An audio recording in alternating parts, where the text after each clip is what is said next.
सत्सुताः मया वर्धिता संस्तुता सत्सुताः स्वयं जीवितानर्पयामस्त्वयि निर्मितं हिन्दुराष्ट्रं महात्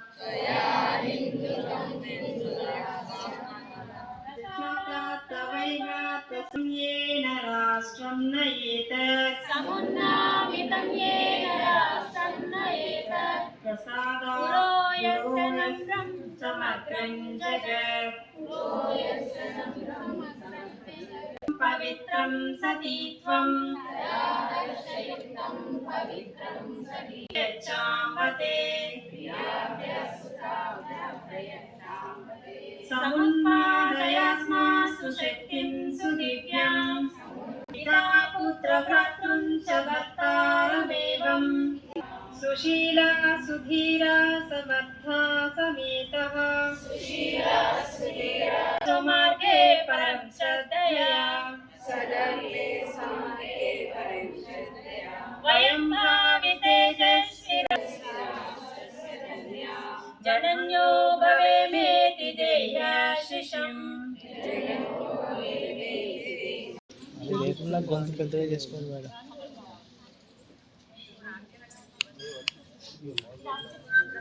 యొక్క ఉపయోగము సంయమనంతో చేస్తే రక్షణ కలుగుతుంది, లేకుంటే విధ్వంసం జరుగుతుంది. కావున వివేకములో వర్గలో శిబిరంలో ఇవ్వబడుతుంది. నియుద్ధ అనగా ఆయుధం లేకుండా యుద్ధం చేయడం. శరీరంలోని భిన్న భాగములను ఉపయోగిస్తూ ఆత్మ. వైదిక కాలం నుండియే ఈ నియుద్ధ మల్ల యుద్ధం మరియు కేరళ ప్రాంతంలో కలరియ పట్టు మొదలగు వివిధ రకాలుగా వికాసం చెందింది. దానినే మనం ఇప్పుడు కరాటే అని పిలుస్తున్నాం. కరాటే అంటే కర అనగా వాత, అంటే చేతితోనే చేతులనే ఆయుధంగా వాడుతూ ఎదుటి వ్యక్తిని ఎదుర్కోవడం అని అర్థం. सिद्धा एक दो मुष्टि प्रहार कुरु एक दो तीन एक दो तीन एक दो तीन रोध क्रमशः एक दो तीन एक दो तीन स्वस्थ प्रयोग प्रयोग तीन क्रमशः एक दो क्रमशः एक क्रमशः दो सिद्ध प्रयोग चार क्रमशः एक दो तीन दक्ष अर्धवृत. స్వీయ రక్షణకు ఆత్మవిశ్వాసం పెంచుకోవడానికి వినియోగించే చిన్న దండ కర్రని ఎస్టి అంటాం. ఇప్పుడు ఆ ప్రదర్శనను చూద్దాం. స్తబ ఎస్టి కోష్ లో నిలబడండి. ఎస్టి కోష్ లో లేరు.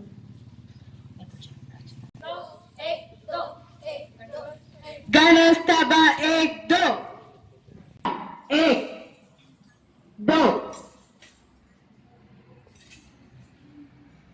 यष्टिगण प्रयोग एक दो तीन चार पाँच छः सात प्रयोग दो कुरु एक दो तीन चार पाँच छः सात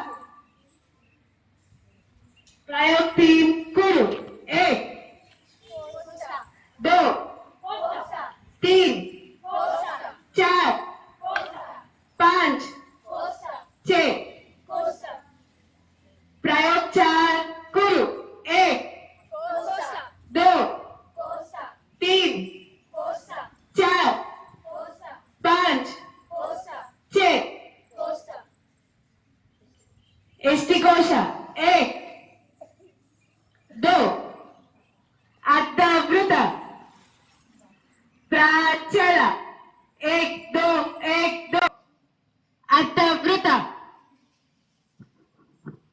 మీరు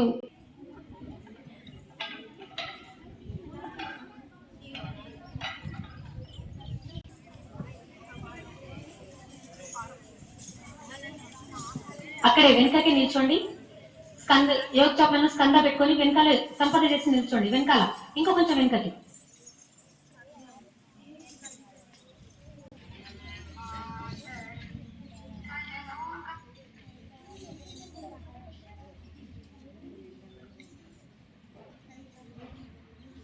यष्टिगण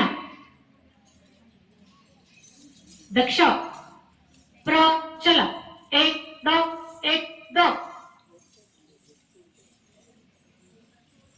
स्तब पोजिशन की వచ్చేసేయండి RSS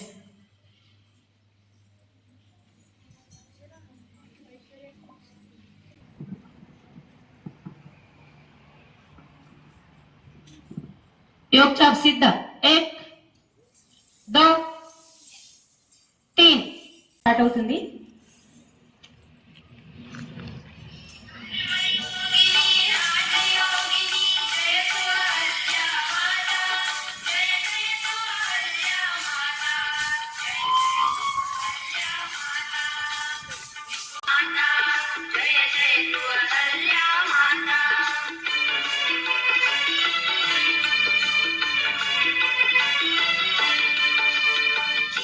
ज्योति समचिल तिल जल कर स्वार्थ भावना भरे त्याग कर पूज्य बन सकी सतत प्रभावल जीवन सरिता जय जय तू अहल्या माता जय जय तू अहल्या माता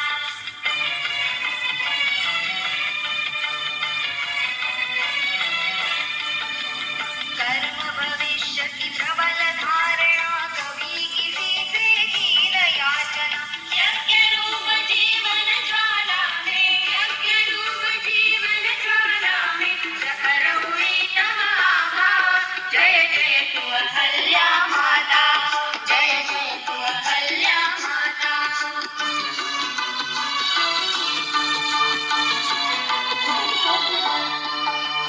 जीवन भर सजनों का सह दुख कर्तव्यों से हुई అందరూ కూడా యోగ చాప్ స్కంద ప్రార్థనలు చేసుకుని వెళ్ళిపోండి. వెంటకి ఉండండి.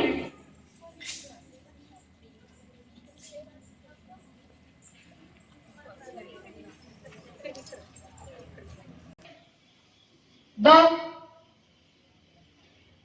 प्रथम योग चतुर्वारम कुरु चतुर्वारम कुरु 1 2 3 4 5 6 7 8 9 10 11 12 13 14 15 16 चतुर्थ योग चतुर्वारम कुरु 1 2 3 4 5 6 7 8 9 10 11 12 13 14 15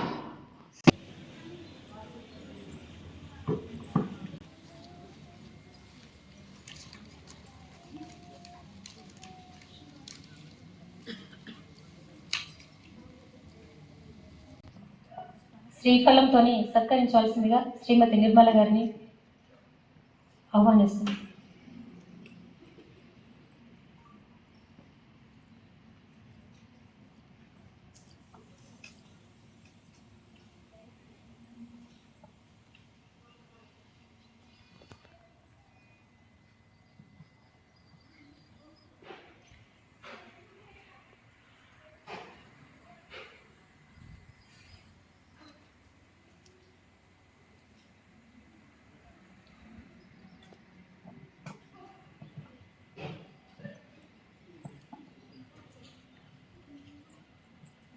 ఈరోజు శ్రీమతి పాలగుమ్మి భాస్కర లక్ష్మి గారు. వీరిది సంఘ కుటుంబం. వీరు చిన్నతనం నుండే సేవిక. రాష్ట్ర సేవికా సమితిలో ముఖ్య శిక్షిక, బాగా కార్యవాహిక వంటి బాధ్యతలు నిర్వహించి ప్రస్తుతం తెలంగాణ ప్రాంత సహకార్యవాహిక అంటే జాయింట్ సెక్రటరీ బాధ్యతలో ఉన్నారు. వృత్తిరీత్యా వీరు నీట్ ఫ్యాకల్టీలో బయాలజీ లెక్చరర్. భాగ్యనగర్లో రాష్ట్ర సేవికా సమితి ద్వారా నడపబడుతున్న బాలికల ఆవాసం అపరాజిత సేవా సమితిలో వర్కింగ్ ప్రెసిడెంట్గా కొనసాగుతున్నారు. గుదిమెల్ల అనంతలక్ష్మి గారు తెలంగాణ ప్రాంత వ్యవస్థ ప్రముఖ వరంగల్ విభాగం పాలక అధికారిగా కొనసాగుతున్నారు.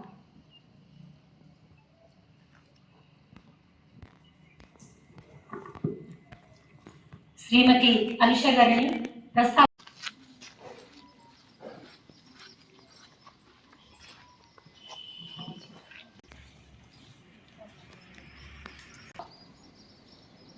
ధర్మో రక్షతి రక్షితః. ప్రతి ఒక్కరం సనాతన ధర్మ రక్షకులం కావాలి. మన పూర్వీకులు మనకు అందజేసిన సంస్కృతి విలువలను మనం ఆచరిస్తూ మన తర్వాతి తరాలకు అందజేయాలి. ఓం సంగచ్చధ్వం సంవదధ్వం సంవో మనాంసి జానతాం. మనం అందరం కలిసి నడుద్దాం, కలిసి పలుకుదాం, మన మనస్సులు ఒక్కటిగా చేసుకుందాం.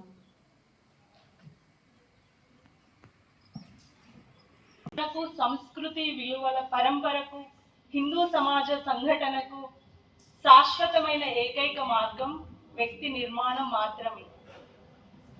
అది గ్రహించిన యుగద్రష్ట పరమ పూజ్య డాక్టర్ జి కేశవరావు బలిరామ్ హెగ్డే వార్జీ 1925 విజయదశమి నాడు ఒక చిన్న శాఖతో రాష్ట్రీయ స్వయం సేవక్ సంఘ్ను స్థాపించడం జరిగింది.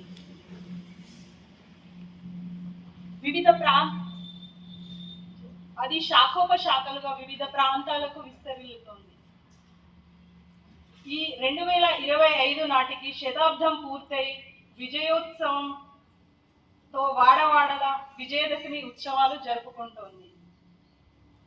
సమాజంలో మహిళల పట్ల చూపుతున్న వివకతను, దాని వలన మహిళలలో పెరుగుతున్న ఆత్మ న్యూనతా భావాలను పరిశీలించిన ఒక కర్మయోగిని వందనీయ లక్ష్మీబాయి మౌసీజీ, వందనీయ లక్ష్మీబాయి ఖేల్కర్ గారు అంత ప్రేరణతో తపిస్తున్న సమయంలో వారికి పరమ పూజ్య డాక్టర్ జీ గారి గురించి తెలిసి వారిని కలవడం జరిగింది. వారితో అనేక మార్లు చర్చలు జరిపిన తర్వాత మహిళలు శారీరక, మానసిక, బౌద్ధిక, ఆధ్యాత్మిక వికాసాల కొరకు తేజస్వి హిందూ రాష్ట్ర నిర్మాణమే ధ్యేయంగా 1936 విజయదశమి నాడు అప్పటి నుండి సమితి శాఖోపశాఖలుగా విస్తరిస్తూ ఈ 2026 నాటికి 90 వసంతాలు పూర్తి చేసుకుంటుంది. అందరికీ విజయదశమి శుభాకాంక్షలు. ఉన్నాయి. సో నమస్కారం అండి. ఇక్కడ విచ్చేసిన గౌరవనీయ అతిథులకు, రాష్ట్ర సేవికా సమితి సభ్యురాళ్లకు, నా ప్రియమైన సోదరిమణులకు హృదయపూర్వక స్వాగతం. నా పేరు డాక్టర్ రవలి. నేను బీడిఎస్ సర్జన్ని, డెంటల్ కాస్మెటిక్ సర్జన్ని. మా సైన్స్ భాషలో ఓరల్ అండ్ మ్యాక్సిలోఫేషియల్ సర్జన్ అని కూడా అంటారు. సో నేను మీతో కంఫర్టబుల్గా మాట్లాడాలి, అది కూడా 2 నుంచి 5 నిమిషాలు మాత్రమని అనుకుంటున్నాను. ఎందుకంటే మీరు ఈ కళాశాలలో చాలా సాంస్కృతిక భాష వినుంటారు. నాకు వినే ఛాన్స్ లేదు, కానీ నేను మీతో వాడుక భాషలో మాట్లాడదలుచుకోవాలని అనుకుంటున్నాను.